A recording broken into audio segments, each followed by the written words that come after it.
Hello, magandang hapon. Magandang hapon sa ating lahat. Hi mga loves, i-update ko lang sa inyo yung yung mga nalagas kong buhok. Yung mga lagas po yung mga buhok ko. Ito mga loves, yan ang aking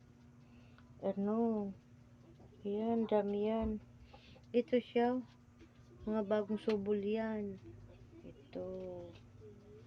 Ayan konti na lang siya. Maliit na lang yung panat niya. Kaya na yung buhok ko kasi sa stress daw to at saka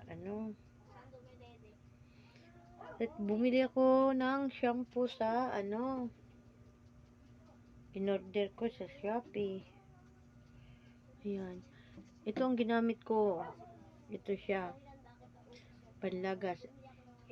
Ito ay shampoo at ito ay conditioner.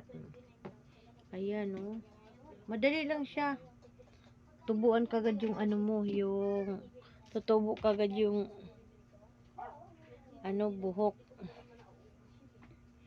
Itong resulta malaki siya malaki siya. Ito yung ginagamit ko. Ayun, kasi mahirap hanapin yung oregano ang kapal na dito. Yan, makapal na yan dito sa bandang harapan. Ito na lang ayan, tingnan nyo ayan diba?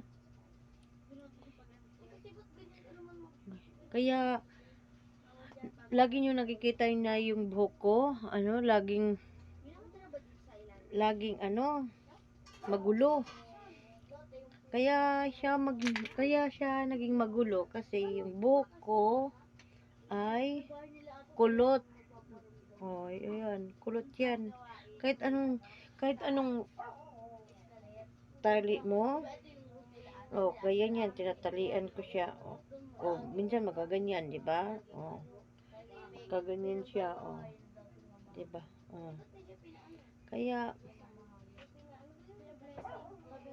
ayos lang yun. Ayan. Nagkaroon na siya ng buhok.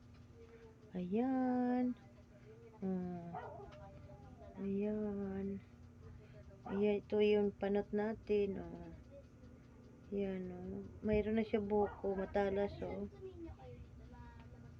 Kaya, ito.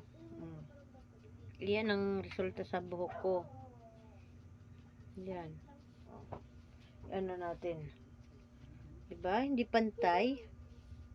Hindi siya pantay. Kasi, bagong tubo siya. Diba? Hindi ko siya pinagupitan dito. Ito na talaga bagong tubo. Hindi, diba? Hindi magpantay mga buhok ko, Yan, mga bagong subol yan. Yan. Tingnan nyo. Sa likod, guys. Ayan. Tingnan nyo, Ayan. Ayan yung buhok ko. Diba manipis? Tingnan mo, paano. Diba?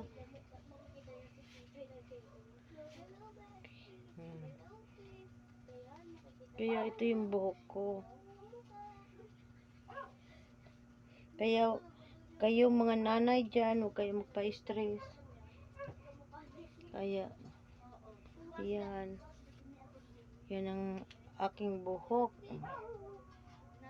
Kailangan pag takpan lang, ganyanin ko na lang diba? Minsan ginaganyan ko. Kaya pag nagtatali ako ng buhok, ginaganyan ko. Dalawang tali. Tali dito at saka tinatalian ko din dito sa baba. Ayun lang guys. Salamat sa panonood. Bye-bye.